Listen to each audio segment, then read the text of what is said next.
আসসালামু আলাইকুম। আমার গলা আজকে প্রচণ্ড ভাঙা। এই ভাঙা গলার একটা মেমোরি রাখার জন্য আজকে একটি গল্প বলবো আপনাদেরকে।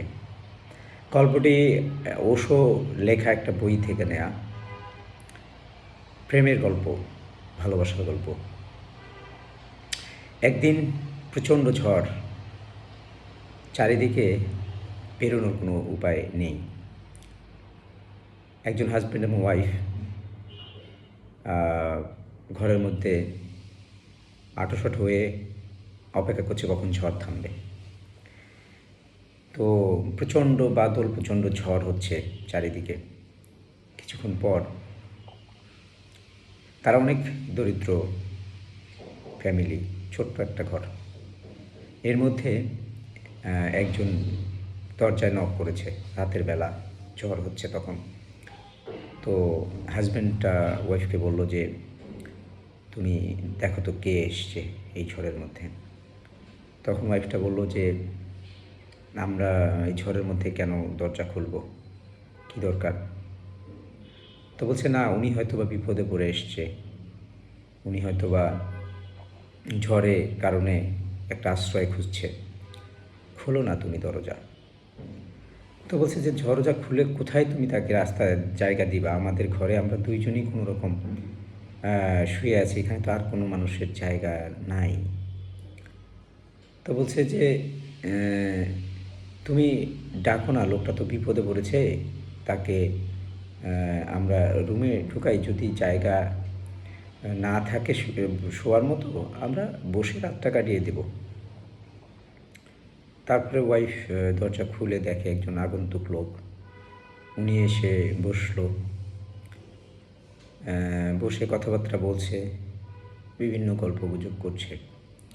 কিছুক্ষণ পরে আবার দরজা নক করছে আর একজন লোক। এইবার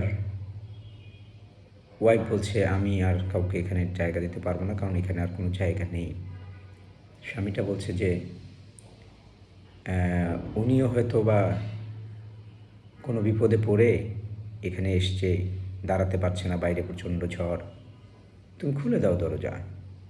বলো যে, কোথায় জায়গা দিবা তুমি? আমরা নিজেরাই এখানে তিনজন বসার কোনো জায়গা নেই, এবং যেই লোকটি এসছে উনিও বলছে যে, না ভাই, এখানে তো কোনো জায়গা নেই, আপনি কেন দরজা খুলতে বলছেন? তখন উনি বলছে যে,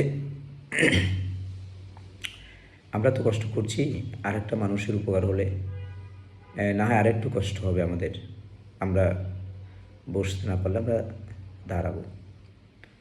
তো দরজা খুলে দেয়া হলো। কিছুক্ষণ পরে উনি আসলো। আসার পরে অনেক কষ্ট করে ওনারা সময়টা পার করার চেষ্টা করতেছে, ঝড় বাদল। কিছুক্ষণ পর আরও একজন লোক দরজায় নক করলো। এইবারে যে দুজন নতুন এসছে, ওরা দুজন বলছে, ভাই, দরজা খোলার দরকার নেই, এখানে কোনো জায়গা নেই।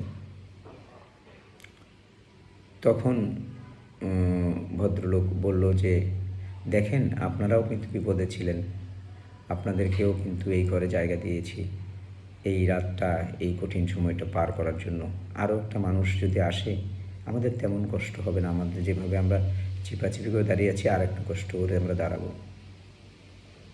বলে তার ওয়াইফকে বললো দরজা খোলার জন্য। তো ওয়াইফ মত না থাকা সত্ত্বেও দরজা খুললো। খোলার পরে ওনাকে জায়গা দেওয়া হলো। তো এই গল্পটা থেকে একটা শিক্ষণীয় বিষয় হচ্ছে যে, এই যে ঘরটি, এই ঘরটি হলো আমাদের হৃদয়। আমাদের হৃদয়ে আমরা অনেক মানুষকে জায়গা দিতে পারি, অনেককে ভালোবাসতে পারি, কিন্তু আমরা যদি এই ভালোবাসাটাকে এককেন্দ্রিক করি, যে ওয়াইফ যদি বলে যে, তুমি আমাকে ভালোবাসো দেখে আর কাউকে ভালোবাসতে পারবা না, ভালোবাসা বিষয়টা এরকম নয়। এটি সবার জন্য মুক্ত, এটি একটি প্রেম, এটি সবার জন্য মুক্ত, সবার জন্য সমান। একটা মানুষ যেমন তার ওয়াইফকে ভালোবাসবে, বাচ্চাকে ভালোবাসবে, পাশের মানুষকে ভালোবাসবে, তার ফ্রেন্ডকে ভালোবাসবে, তার বাবা মাকে ভালোবাসবে। ভালোবাসার কোনো পরাধীনতা থাকা উচিত নয়। ভালোবাসা কোথাও বন্দি হয় না, এটাকে বন্দি করার চেষ্টা করাও বোকামি। যখনই আপনি একে আটকাবেন, তখনই এটা কনফ্লিক্ট তৈরি হবে। ভালোবাসার অস্তিত্বটাই হচ্ছে ছেড়ে দেওয়া। মুক্ত করে দেয়া।